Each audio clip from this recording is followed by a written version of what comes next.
Assalomu alaykum. Bizni YouTube'da tomosha qilib turgan hurmatli tomoshabinlar, videorolik kengroq tarqalishi uchun o'z hissangizni qo'shgan holda videorolik ostiga bir dona like hamda podpisatsiya tugmachasini bosib qo'yishni unutmang. Bu voqea tumanlardan biridagi Boydara qishlog'ida, ayni kuzagi yoz talosh bo'lgan avgust oyida bo'lib o'tgandi. Qishloq yonidan o'tayotganimizda hamrohimiz Bahrom aka olisdan ko'rinib turgan qubbali maqbarani ko'rsatib gap boshlab qoldi. Bu qishloqning mozoroti xudojo'y, o'ziga to'q kishilar homiyligida shu yili maqbara tiklandi. O'tgan yil shu yerda bo'lgan voqeani eshitgandirsizlar. Bir alomat ishlar bo'lgan edi-da, tavba deb yoqangni ushlaysan kishi. Nurbek muallim befarzand edi. Boz ustiga 70 chaqirim naridagi qo'shni tumandan bu qishloqqa ko'chib kelgandi. Oilasi shu yerlik edi. Shu boydaralik bo'lib ketgan.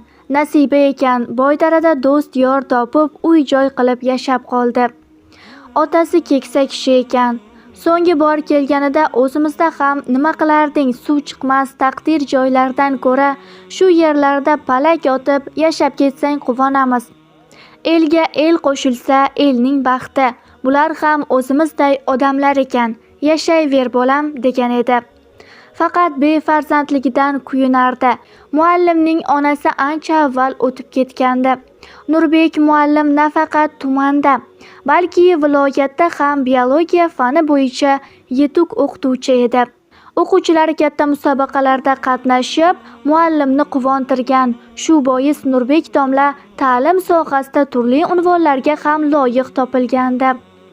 Nurbek domla bundan sevinib, "Shular mening farzandlarim" derdi g'urur bilan. 3 kun burun xotini Sharifa opa chaqirtirgan vrach ham tushuna olmagan muallimning dardi. Ha, o'tib ketar bilan o'tib ketmadi. Dam ko'kragi sanchadi, dam peshonasidan sovuq ter kelib lohaslanadi. 3-kuni ertalab Nurbek muallim 53 yoshida omonatini topshirdi. Bu odamning o'tov tiksa bo'lgudek 2 yelkasi-yu, qo'l teksa qon tomgudek qip-qizil yuziga qaragan kishi uni azbaroyi hali beri o'ladi deb o'ylamasdi. Yuragi sanchib validol ichibdi. Tuman shifokori u bu ukol ham qilibdi. Sal tuzalgandek bo'libdi-yu, ammo o'ziga qaytmabdi. Janozaga yig'ilgan qariyalar, "Ha, Xudoyim tirnoqdan qisganda yuragiga olib yurgan ekan-da rahmatli. Ko'p o'g'il qizni savodli qilgan olim odam edi" deya eslashdi. Qo'shni tumandan 2 ukasi yetib kelgunicha qishloq mullasi va birov yarim suyagi qotgan yigitlar mayitni so'nggi safarga hozirlashdi. O'lganni ko'mmoq farz, nachora, ukalari kelgani bilan nima yordam qilardi. Avgustning ilk kunlari edi. Ta'tilga kelgan 2 talaba yigit, O'rozali bilan Sharof ham muallimning shogirdlaridan. Ularning har ikkisi ham 2 yil burun tibbiyot institutiga o'qishga kirib, ayni damda 3-kursga o'tgan bo'lajak shifokorlar edi. Muallim ularni o'z uyida 8-sinfdan beri o'qishga tayyorlagandi.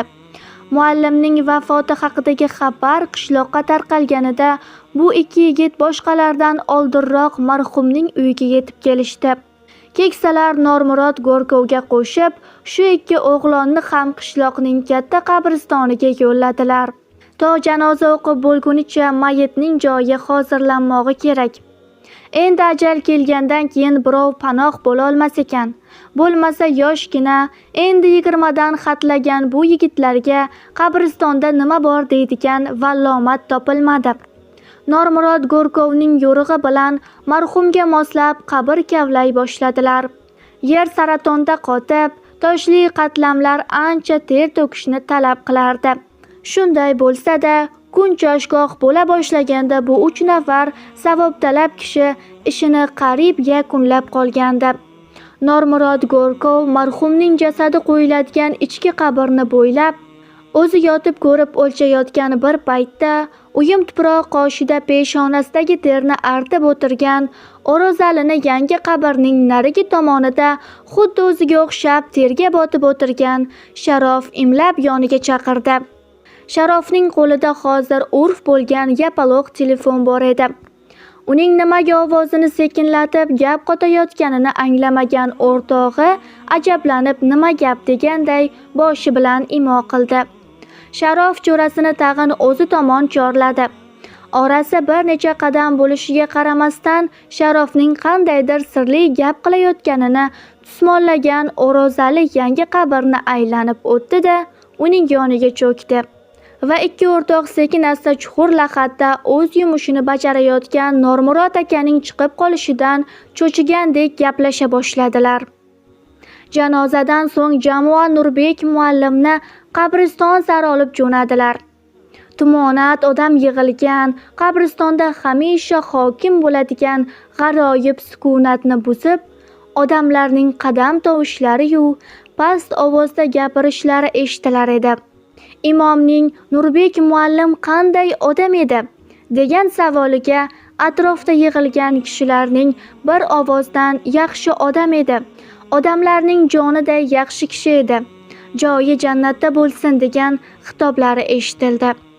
Mayitni so'nggi manzilga qo'yib qaytganlarida ertaga butun qishloqni tutib ketadigan favqulodda voqea hali hech kimning xayoliga kelmagandi. Normurod Go'rkov qabrdan chiqib ko'ngli keng, birov bilan ishi yo'q odam edi. Joyi ham kenggina bo'ldi. Baraka topinglar yigitlar degan xitobini ikki o'rtoq qarib eshitmadi. Ularning fikru yodi boshqa yoqda edi. Al-qissa Sharof deganlari mulla Tilla degan boydarilik ilmli bir kishining nevarasi edi. U bobosidan odam bu dunyoni tark etib narigi dunyoga ravona bo'lganidan so'ng uni lahadga qo'yishadi-yu, qabrda Munkar Nakirning mahrum bilan ilk bor qiladigan savol-javoblari haqida ko'p eshitgan edi. Mana o'zi ham o'lg'ayib odamning o'limiga guvoh bo'lib, hatto uning qabrini kavlashga bosh qo'shib o'tiribdi. Ammo rahmatli bobosining aytgan cho'pchak namo, u gaplar Sharofga cho'pchakdek tuyulardi. Gaplarining rost yolg'onligiga o'zi guvoh bo'lishdek bir qaltis istak ayni damda uni bezovta qilganini kursdosh o'rtog'iga aytganida, o'rtog'i O'rozali anqayib qoldi. Esingni yeganmisan Sharof? Bu gunoh-ku. Qo'rqma, mana qabrni ko'rdik, tosh bilan tuproqdan boshqa narsa yo'q. Institutda birinchi marta murdani ko'rsatganini eslaysanmi?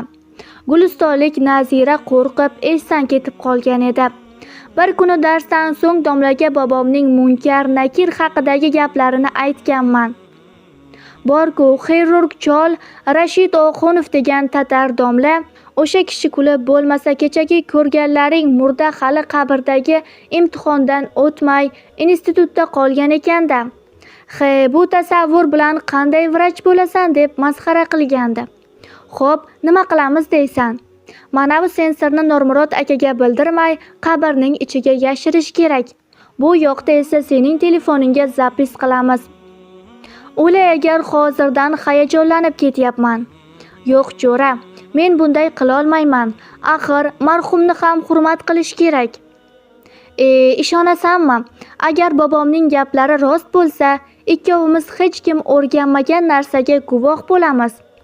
Kasbimiz ham shunga yarasha odamning ruhiy dunyosi bilan tanasidagi o'zgarishlarning bir-biriga qanchalik mutanosib kelishini bilsang ziyon qilmaydi-ku. Keyin Nurbek muallimga endi bu gaplarning qizig'i ham yo'q.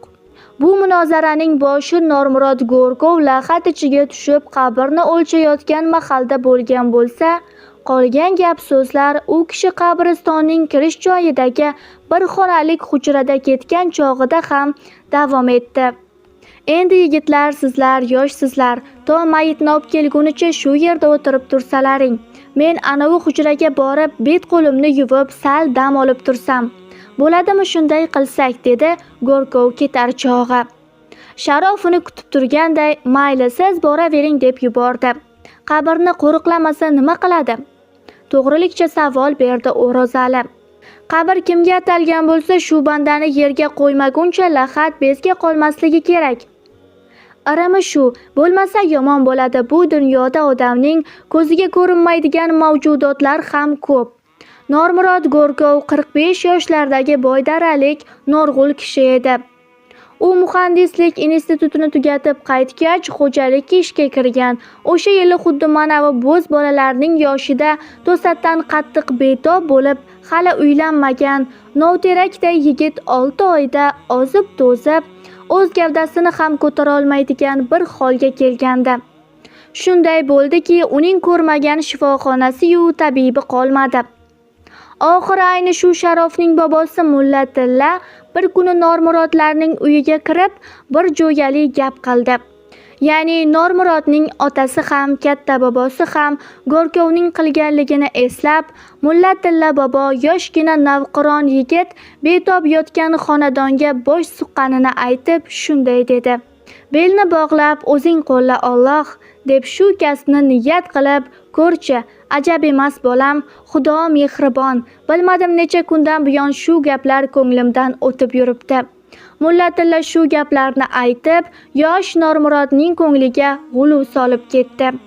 Bu gapni qishloqning boshqa chollari ham qo'llab-quvvatlashdi. Ammo bu ishni bajarish yosh Normurodga dastlab g'alati tuyuldi. Lekin ko'pchilikning, ayniqsa onasining qilgan ohuzori uni ko'nishga majbur qildi. Normurod dastlab qo'shni Ravshanoy momoning qabrini qaziganda unga keksa bir kishi hamroh bo'ldi. "Otaxon, bolam, bir kun hammamiz ketamiz. Yerman degani. Hammani o'z bag'riga oladi. Sira qo'rqma. Kalimani keltirib, doim tahorat bilan bu ishni bajar. Hech narsadan qo'rqma" deya unga dalda bo'ldi. Odam qilgan ishni odam bajarar ekan. Shu Normurod injener oyoqqa turdi. Xo'jalikdagi ishini ham davom ettira boshladi. Kimlardir ikkinchi kasbini bilgan paytlarda undan o'zini nari olib qochadigan ham bo'lishdi. Ammo elchilik o'lim bor narsa. Hech kim hali undan qochib qutulgan emas. Normurod injener o'tgan 20 yil nari berisida kimlarning qabrini kavlamadi deysiz. Ko'zi pishib, diydasi qotdi. Vaqti kelib bu unga xuddi sabziga o'ra kovlagandek bir amalga aylandi. Xullas, Normurod aka hujraga yo'l olgan paytda O'rozali bilan Sharof uning aytgan so'nggi gaplaridan ajablanib qolishgan edi. Bu dunyoda odamning ko'ziga ko'rinmaydigan mavjudotlar ham ko'p. Shundan so'ng Sharof Normurod aka ketgan tomonga teskari ravishda tez-tez yugurib ketdi. Va chorak soat vaqt o'tib o'tmay, qora yelim xaltaga solingan allam balolarni qo'ltig'iga qisgancha O'rozali yolg'iz o'tirgan qabr boshiga keldi.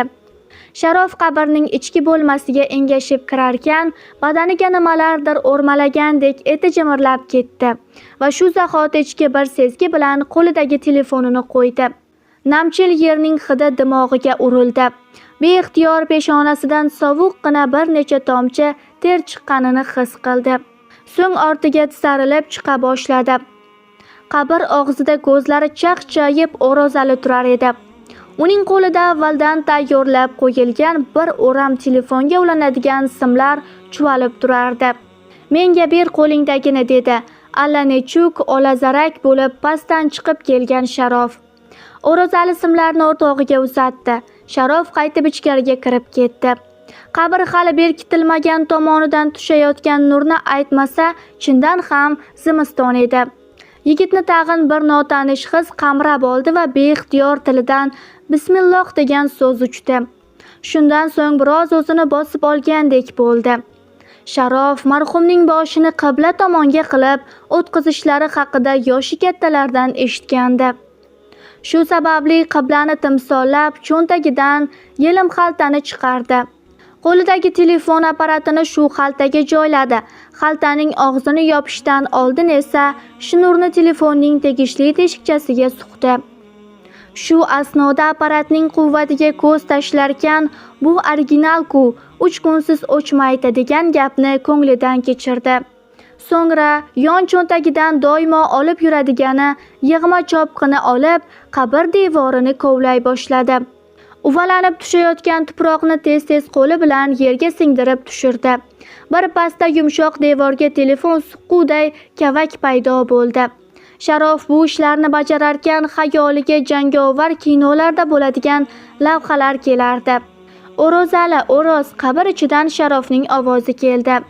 Xiragina yorug'lik tushib turgan tomondan avval tapir-tupur tovush, so'ngra "Ha, Sharof" degan O'rozalining titroq ovozi eshitildi.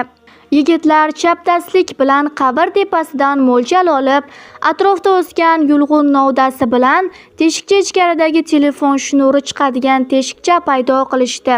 Ichkaridan olingan telefon simini esa 20 qadamcha nariga shnur yetgunicha yerga bilintirmay yo'lakcha kavlab tortib borishdi. O'rozalining telefonini ovozsiz qilib o'sha yerdagi boshqa bir qabr qoshidagi tosh tagiga yashirib, atrofini xas-xashak bilan kishi bilmas qilib berkitib chiqishdi. Imomning Nurbek muallim qanday odam edi degan savoliga atrofda yig'ilganlar bir ovozdan "Yaxshi odam edi. Odamlarning joniday yaxshi kishi edi.